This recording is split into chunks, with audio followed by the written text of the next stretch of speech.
पूरी पृथ्वी जलमग्न हो जाए तो धारता कितनी और कितनी गुनी हो जाएगी।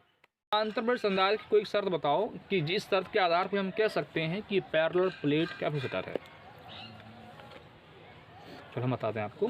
जब समांतर संधारित्र पढ़ाया था हमने तो आप भी बताई थी कि प्लेटों में क्षेत्रफल है, जो प्लेटों के बीच की दूरी है, तो प्लेटों के बीच की दूरी क्षेत्रफल की तुलना में बहुत कम होनी चाहिए, एक शर्त, ठीक है।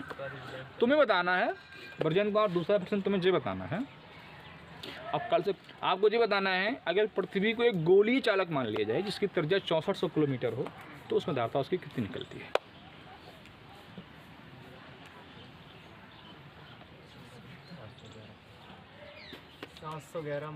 711 माइक्रोफैराड का जवाब बिल्कुल सही है। अगर पृथ्वी को गोली चालक मान लिया जाए जिसकी त्रिज्या 6400 किलोमीटर हो तो उसमें उसकी धारता 711 माइक्रोफैराड।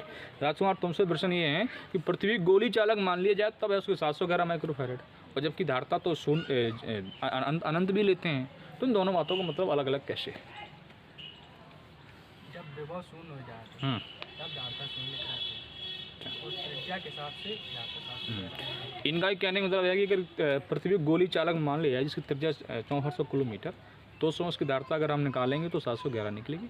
अगर विभव का संदर्भ में देखें धारता क्या निकलेगी, शून्य निकलेगी। निशांत कुमार तुमसे पहला प्रश्न हमारा ये है, तुम बताओ संधारित्र की आवश्यकता क्यों पड़ी, किन कारणों की वजह से संधारित्र का निर्माण हुआ।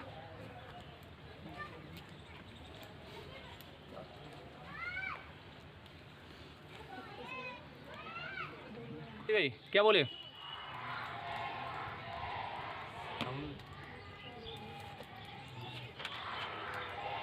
बिना आकार परिवर्तन किए हुए हम संधारित्र का आविष्कार क्यों हुआ, किन कारणों को इस संधारित्र को बनाना पड़ा हमें।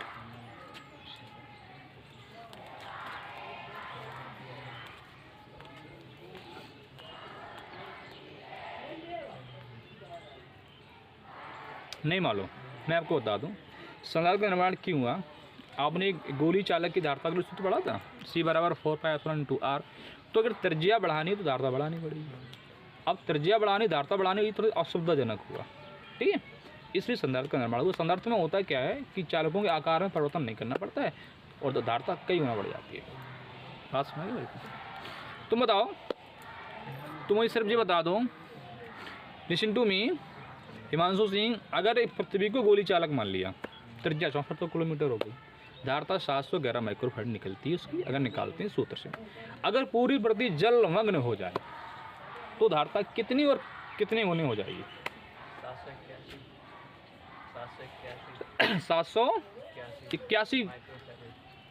781 गुनी हो जाएगी कि 781 होगी।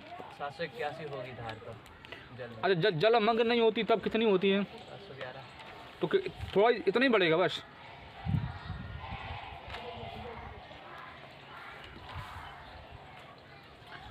चलो, जब पृथ्वी जलमग्न नहीं होती तब 711 माइक्रोफैराड, तब जलमग्न हो गई तो फिर उसमें गुणा करना पड़ेगा 80 का, ठीक है।